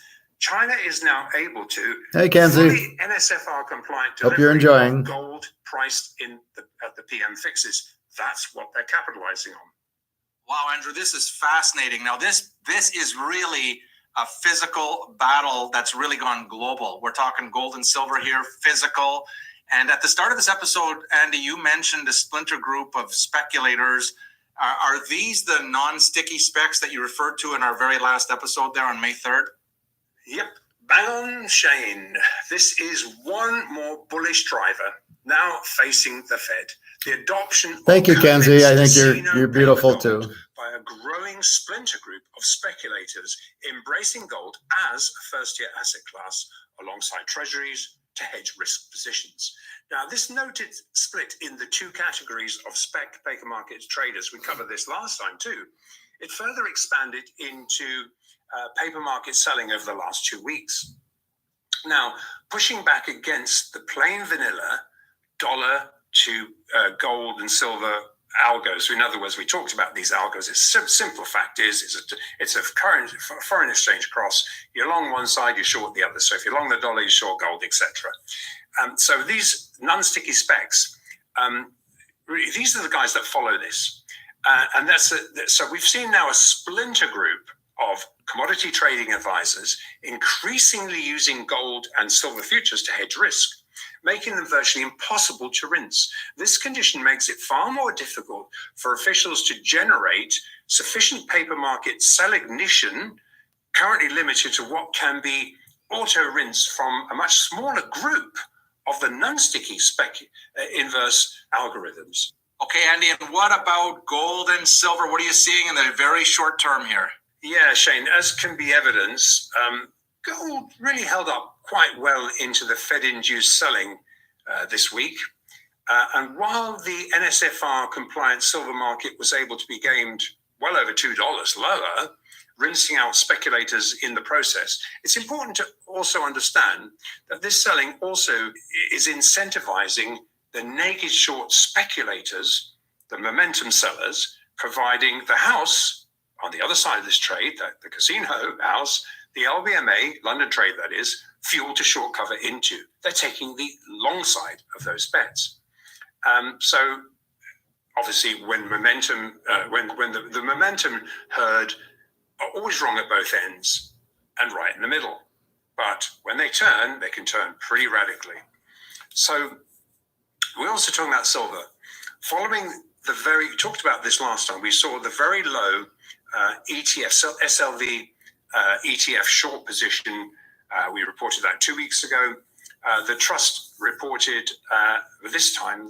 The trust reported a 7.43% rise in short interest into the SLV. Now, the bulk of this was added in the high 25s and the 26s. So liquidity providers report that the trust had struggled to get enough physical supply to meet demand without going to market to compete with the very strong Indian, Asian, and Chinese buyers, which they should have done. However, given the large overhang of very strong Indian and Asian demand, and Chinese demand too, the tight wholesale supply, it's anticipated these short flywheels will be forced to cover pretty soon, boosting prices back higher. In fact, Chinese silver demand has been so strong, it's drained inventories to silver squeeze levels in the SGE. And ones have to remember that unlike the massively paper-settled diluted CME, LBMA-driven silver market, the SGE silver is fully allocated with hedged, and if it's hedged, it's 1-to-1 squared after each session. It's balanced. Now, liquidity providers figure that worst case, silver may still have sufficient speculator open interest to rinse, so to fully close the gap. We figure probably, liquidity providers figure probably the 23.5 level, but en route, dipping that low will also force much larger T+2 spot silver appetite into tight supply. Now, notably, with the SGE silver stocks at extremely low levels, replenishing them will force global markets to be tapped. Looked at the Chinese citizens now able to convert RMB cash accounts. They're also into gold. They can also convert them into silver, and that will be coming to market, timed perfectly into a price decline. So spot gold will continue on a short-term basis to evidence central bank and sovereign buying, no matter what the price. It doesn't matter what the price is. They don't care. But paper markets may seek to test the round number, which they did, which they have, and they've breached that round number. But guess who's taking the long side of this? Is the commercials who are basically looking at the obligations to deliver against these paper prices. So just before this episode, I just got off a round of liquidity provider calls with all my contacts. And without exception, every single one of them is reporting strong physical gold and silver interest below the round numbers. Central bank and sovereign buyers are active at any price. But looking at the scope of the potential paper supply versus demand, the likely pivot point where the non-sticky momentum specs are overrun by the sticky specs, legitimately hedging risk exposure. So in gold, following the magnetic rinse today, the 50-day moving average, which is always a trigger point. If you're going to rinse anything, go for the 50-day moving average, or go for the moving averages to hunt for stops. That today was a 1989.30, so it'll be around on Friday. It'll be not too far from that. It's becoming so. This is where this balance starts to take place, and dips below this really now are solely driven by momentum, naked short sellers, with the insiders exposed to very large T+2 delivery obligations, taking the long side, which is providing insiders a reserve of speculator short cover supply to cover these bets. Similar paper market scope for silver, which is also in very strong physical demand. I can see the chat. To see the naked short momentums, we might see a test of 23.5, as we said, which is the 100-day moving average at this point. I mean, that's a short covering trigger for market makers exposed to delivery demands. So look, this is all, if you're a stacker, who cares? But I mean, sometimes we're looking at people who want to hedge positions, so we just drill into those kind of details in the hope of being assistive. Now, look, but there is only one question remaining, guys. How much physical do you own? All right, Andrew McGuire, thank you. So what he was saying is that the COMEX is drying up. They're doing a little bit more short selling. It's the Fed who's lowering the price, not people selling. It's the Fed's paper COMEX. That is why gold and silver went down. As he just said, if you're a stacker, who cares? We're all stackers. We're in it for the long play. We don't give a fuck. I'm going to go buy it more because it's cheaper. So I'm off to the store to buy another 20 ounces of silver right now. And I'll see if he has any gold. He's been out of gold. The only way he gets gold in is if people come to the store to sell it because they need money. And then he kind of rips them off a little bit, which I don't like, where he doesn't even sell it to him at spot. If it's like a Cougaran, he's 92%. I'm like, I go on eBay. It's the same price for an Eagle as a Cougaran because it's 1 ounce of gold. So I don't like that from him. I won't sell it, but I'll buy it from him. But there's no reason it's down. Nobody's selling. It's not at market. Okay. It's not like there's no demand. The price goes down. There's huge demand, as he's been saying. There's huge demand. And then with all this China, where all the citizens, 1 billion people, can buy gold and silver in their bank accounts, fuck, this price is, way undervalued, as we know, as we've been saying. How much physical gold is safe in the house? Well, I mean, if you don't run around putting a sign up saying I have gold, as much as you can get, all you can eat, Eric, just buy a safe. Okay, I had a friend I was working with, and I taught him about gold. He went and bought $100,000 worth of gold. I saw the check. So he goes to my coin store. I introduced him to the owner, gives him a check for $100,000, which is about 55 ounces. And he put that in his safe in his house. So I saw that. So, 50 ounces is $100,000. I don't know how much you have. Let's say you have $500,000. So you're going to times 5, you're going to have 250 ounces.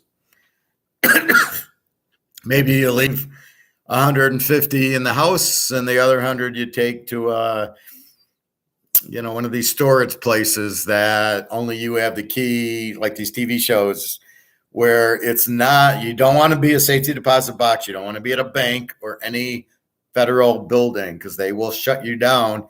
If you were at Silver Lake, Silicon Valley Bank, and you had money in a safety deposit box, they closed the bank. You couldn't get to it. We don't give a fuck. We're taking your safety deposit box. So you never want a safety deposit box at a bank. The best I would say is in Switzerland with Egon, and go to his bank and say, Egon, I want to put it, and then it'll be safe. Otherwise, I would just get like a U-Haul type of box that you can have the key and, have a safe or something where you put it there, or my Cool Whip container. 550 ounces is not that bad in weight. I don't have 100K to get that much right now. Well, that's your goal, Eric.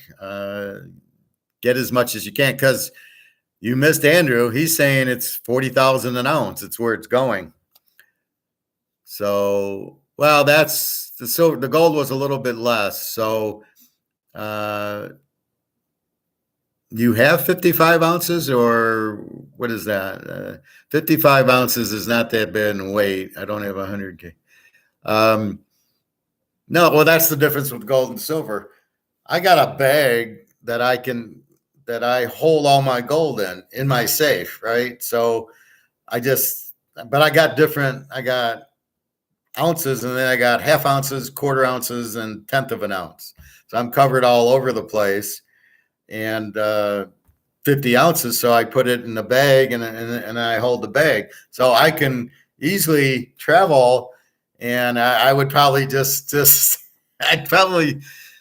don't know where I would stick. I'd stick it in my carry-on bag and just freak out as I'm going through security until I got the bag back. And then I just, on the plane, I think I'd put it down my shirt and just hold it there the whole plane ride. But once you get through security, you're fine. And they're not looking for coins. They're looking for guns and knives and stuff and water. But I got all mine in the house, and I got over 500 ounces of silver in the house, which is extremely heavy. So my goal is to take one silver really zooms, which it's going to, and it gets to 10 silver to buy one gold, is I'm going to start buying more pieces of gold. I don't need 500 ounces of silver. And these people that think it's going to be a barter are out of their fucking minds. There'll always be this. This is the medium of exchange. There always has to be something. So if I go sell my Rolex, so I got to be able to sell my Rolex and get something for it, and then take that to pay rent and everything else. So if it's a Rolex, if it's a mantle card, if it's gold, there has to be a trigger. How do you sell your house? How do you buy groceries? You're not going to be going there with an ounce of silver worth $2,000 to buy $100 worth of groceries. It doesn't work that way. That won't be the currency. That will be the asset. The currency will always be something paper like this. You're just hoping they back it by gold, but that's what the BRICS countries are doing. But the U.S. will have to have something like this. That's why there's this in the first place. So it's the intermediary, it's the medium of exchange, so you can sell your asset, your Rolex, your mantle card, your Bobby Bow card, and all the others, and you get this in order to pay rent, pay groceries, go to the restaurant, buy your pig's ears. You need that for that. That's why there is going to be that. There has to be. But that's what will be happening. There always has to be me. In Holland, there used to be tulips. They had tulips. Tulips were money, basically, until there was some, I don't know, snowstorm or something that killed all the tulips, and they had no tulips, so they didn't have money. So that's why that doesn't work. There's been cows have been money, but it's easier to have the money. Now, digital currency, if it's not backed by anything, it's still toilet paper. So is it coming? I don't know. And then is it really going to be used? And then how long is it going to last if it's not backed by gold? Believe me, if 300 million people say, fuck you, we don't want it, it ain't going to be used. Just like electric cars, they're trying to shove that down our throat. There's very little electric car sales. Nobody wants it. I'm not getting rid of my Camry for a fucking electric car, and I'll buy a gas-powered Mercedes before I buy an electric car. So no demand for it. I really don't want my car going on fire, and I don't really want to spend 20 grand for a new battery after 2 years when it dies out. So that's my point. I don't see that as an option. So buy your gold and silver. Now, you're doing it for two reasons, as I said. This is worthless. So if I have 50 grand of this, why do I want to watch it go to zero? So I got to spend it. So I'm going to spend it on assets. So I could buy a Rolex, I could buy a mantle card or Tom Brady, or I could buy gold and silver. I'd rather buy the gold and silver. But again, I have the Tom Brady and the mantle, and I don't really care for Rolex. I don't mind it, but I don't wear watches. I haven't worn watches. I do have a Tag Heuer that I don't know what that's worth. But I have no desire to buy a Rolex. I wouldn't even want to wear it. I wouldn't want to scratch it. And if I want something to go up in value, gold and silver is going to go through the roof. So I'm buying that. If I bought a $50,000 Rolex, maybe it goes up to $5,000. But if I buy a $2,000 ounce of gold, that will go to 50. What's the better return on your investment?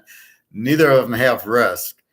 That's why I don't understand this bullshit. Well, I got to buy stocks and I got to put a mutual fund and I'll buy a real estate trust and all this shit. It's all paper. It's all the Titanic. It's all in this. It's why take the risk when you know it's going to zero? It's not a guess. It's a fact. It's going to zero. Get the fuck out of it. Now, as I said, I think Thursday night, we're like the Joker. We're 5 steps ahead of the game.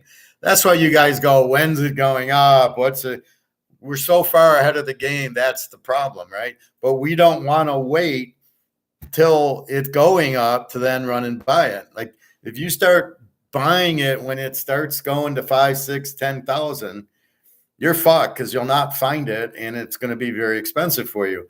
You want to buy it now and it's 1975. I mean, that's just a fucking joke. That's what you want to buy. And you can't look, you have zero risk. And as I've explained, you find me another investment with zero risk, I'd like to know about it. And the only one I can think of is, besides silver, is, when I'm hot and I give locks out. I mean, the Lakers tonight, okay? That's my lock. So I have 2 locks going today. I have Pittsburgh in baseball and the Lakers in basketball are my locks going today. But even there's risk, right? I don't say there's no risk. But I do call the Lakers a lock because they must win. They're down 2-0.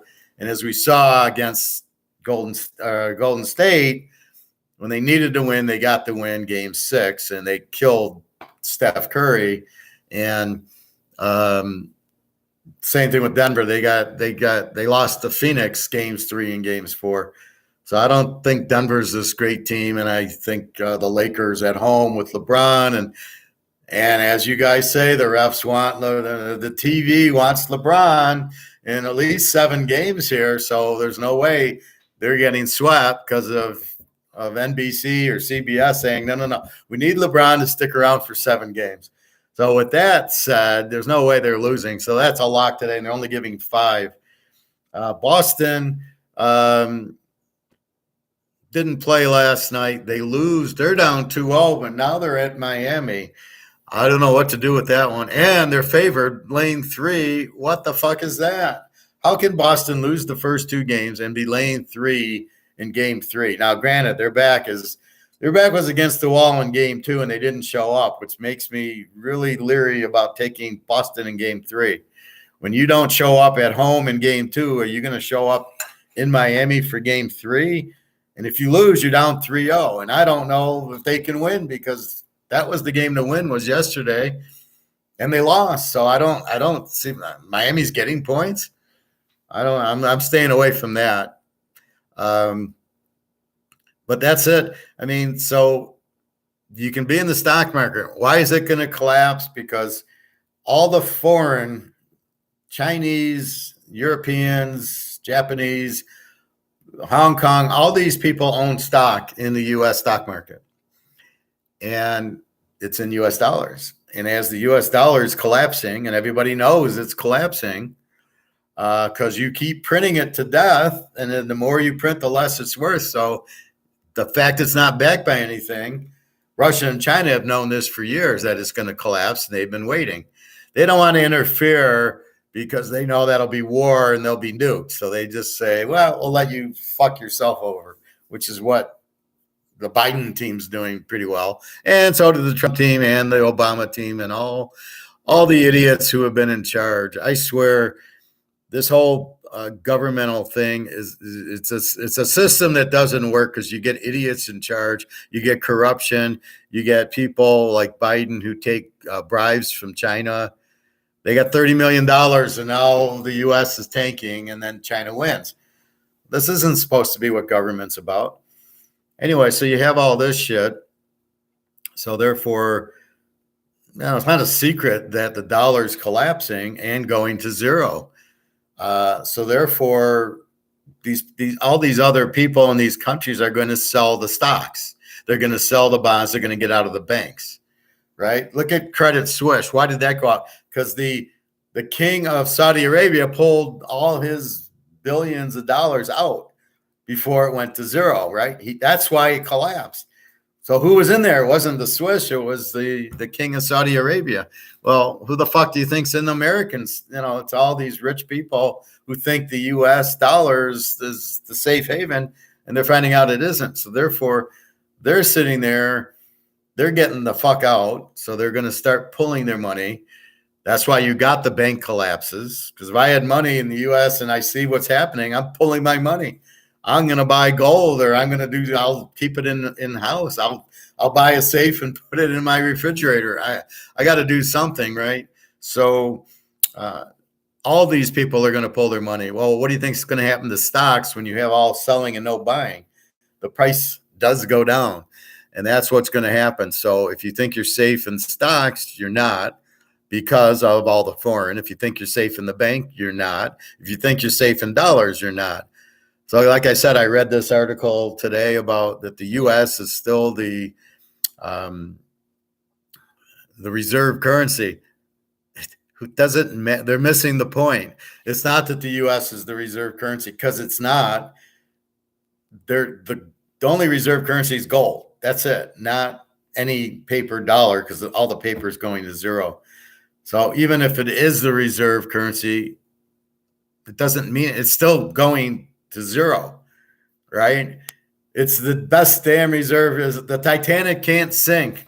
Oops, we hit a iceberg, and whoops, it sunk. So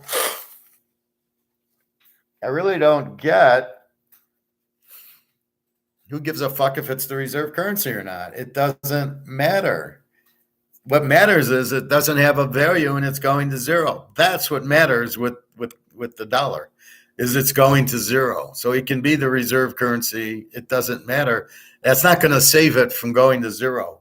It's going to zero unless they back it by gold. M9999, hey man, can you answer my question? I will, if it's anything related to football, basketball, gold, or economics, or poker, I will give it a try. Or women. Go right ahead. So I'm the type of host that I answer all the questions. You go on this Liberty and Finance, and there's questions, and they don't, they don't answer them. It's, so what the fuck you doing it live for? Go ahead anytime, M999999999. So you have this. You have to understand that the foreigners have the money and they'll pull the money. And you got to understand that most of the money, these billionaires aren't really billionaires. They're billionaires in toilet paper, right? This is crap. So they're billionaires in crap. That's why you buy the gold and silver, is you get out of it. And these people don't, or a lot of them aren't really billionaires. They're just billionaires because their stock's worth a lot. Like Tesla, the guy's worth a lot because the stock's worth a lot, but it's just paper. It's not, doesn't really have the money. And when the stock goes down, he's going to be broke. So he doesn't really have any money. And that's why a lot of these guys are billionaires, because of the stock. But it's all bullshit. I'd rather be a billionaire in gold and silver than in stock or toilet paper dollars. What else? So we talked basketball, baseball.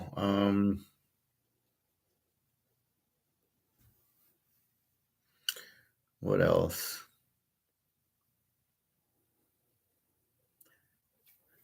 Well, we can do a few more minutes of Egon. I know Bobby likes Egon. The manufacturing on one hand in China, and you have the resources in Russia. And then you have the whole of the SCO, the Shanghai Cooperation Organization, which is one of these Asian countries. M999. I mean, that's going to be very powerful against a debt-laden West. Mm-hmm. Speak about that debt-laden West. Look, the Golden Klein crowd has been worried about debt prices going back to Bush, Obama, Trump. Is there something that's different about the debt right now? Is there something that is actually what an idiot question that is meaningful, that might actually kick something? Well, it is, because it's now, at the final stages. You want me to answer your question? And I said yes. Moves exponentially. Look above. I'm looking. What's your question? I don't see a question. It takes 45 minutes. Just says, can you answer my question? And I said, yes, I can answer. The last 5 minutes goes from 7%. So I'm not sure what your question is. It's the same with the debt. The debt is going to now explode. And please re-ask it. Implode, which explode means that we now have 300 trillion debt in the world, plus unfunded liabilities, plus But I had derivatives. We have probably 2 quadrillion derivatives. That's not officially reported because a lot of that is in the shadow banking system. But nevertheless, those derivatives, a lot of that is debt actually. And a lot of it is very interest sensitive also. And I think derivatives will eventually translate into debt because the derivative system is going to fail. When counterparty fails, the growth remains gross. Everybody nets it and they say there's nothing really. Hello, M99. I said yes, I can answer your question if you ask one. I don't see a question you asked. This is why debt's going to grow exponentially. I don't know what that means. From 300 trillion to maybe a couple of quadrillion or more, and then at the same time, interest rates are trending up. Your analogy when you're talking at the presentation was how long it would take for a drop of water to actually fill up like a large stadium. Yes. So you see it's something that is hardly discernible at the start, but if you're doubling that at certain frequencies, at the end you could see like nothing is happening for most of the time, but you're going to be filling the stadium in 55. So ask your question, M999. Probably happened in the last, I can't remember, the last couple of minutes. Exactly. And you just take, for example, hyperinflation as an example in any country, but you take the Weimar Republic. It went gradually from 1919 to the end of 1922, and then from the beginning of 23 to the end of 23, inflation went from maybe 1,000% or 1,000% to millions of percent. Basically, it just happens all of a sudden, and that's these exponential moves that you see at the end of an era in the world, rather than human beings producing a certain amount of CO2 that is destroying the world. We cannot, if you do a projection, the growth in wind power and the growth in wave power and all the alternative renewable energies is going to be so slow because you need fossil fuels to produce all of that too. And still, even if you do use fossil fuels to produce all the machines and all the equipment to make renewable energy, you still can't store it. And that's why the forecast I'm looking at is that fossil fuels are still, without fossil fuels, the world is not going to survive. It will absolutely collapse. So all these movements of gluing yourself to the road or stopping traffic, sadly, is going to stop the world and the whole of the industrial system in the world. So, in my view, it has to fail because otherwise we are not going to be able to live. We're not going to have cameras or computers or anything if we don't have fossil fuel. So I hope it will happen gradually, the transition from fossil, but that will probably take 100 years or more. It's not going to, in the next 50 years, fossil fuels are still going to be a major percentage. There you go. So buy your oil.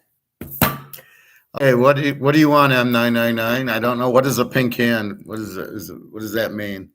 Stop. What? I don't know. Just ask your question. I will answer questions. All right. So there you have it. A little bit of Egon, a little bit of Alistair yesterday, Andrew McGuire's yesterday's show. $40,000 gold, which means should be $4,000 silver at 10 to 1. Roughly.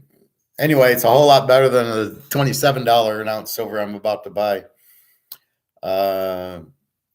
Anyway, Bobby, you still there? It's good to see you today. Yep, off to buy. I'm going to go to the store and go buy another 20 ounces. And we will go from there. Otherwise, got to stretch my back out a little bit, but that's it. Feet are fine. Everything else is okay. I think that's about it. So, Lakers today, Pittsburgh Pirates in baseball today are the two big bets, both locks. We're leaving Boston alone. I mean, maybe if they were a dog, but they're favored by 3 tomorrow. I'm not touching that.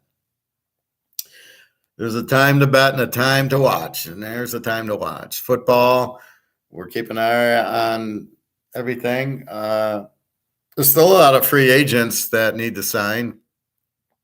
They'll probably wait till August to sign. They don't want to be in training camp, like Ezekiel Elliott and a few others.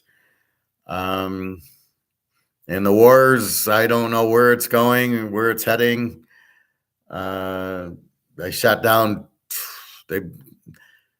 Jenna said they had 18 missiles. They shot all 18 down over Kiev.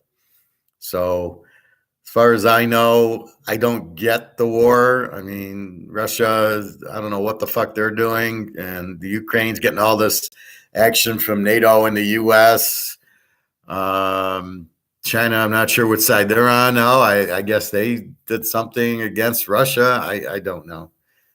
Keep in mind, Russia and China do not like each other. When they come out with this gold-backed currency, it's strictly for them. Hello, yes. Okay. All right, I'm 999. So, I guess please feel free to ask a question if you want.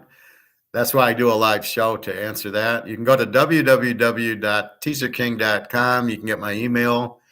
And you can email me and ask me whatever you want and go from there. Otherwise,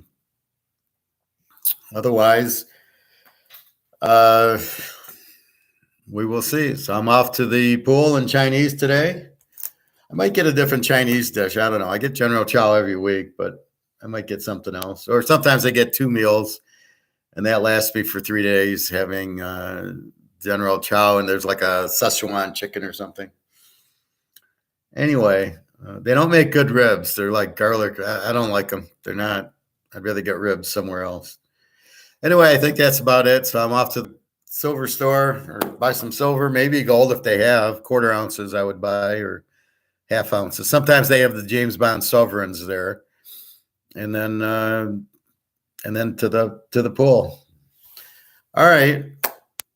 Hope everybody enjoyed and got something out of it. Please feel free to ask questions like Eric and Bobby do.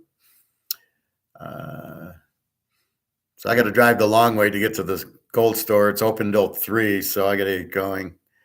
Hi, I'm 99. Okay. So have a good day, everybody. Take care. I will be here tomorrow. And then we'll play it by ear. Figure Tuesday, Thursday.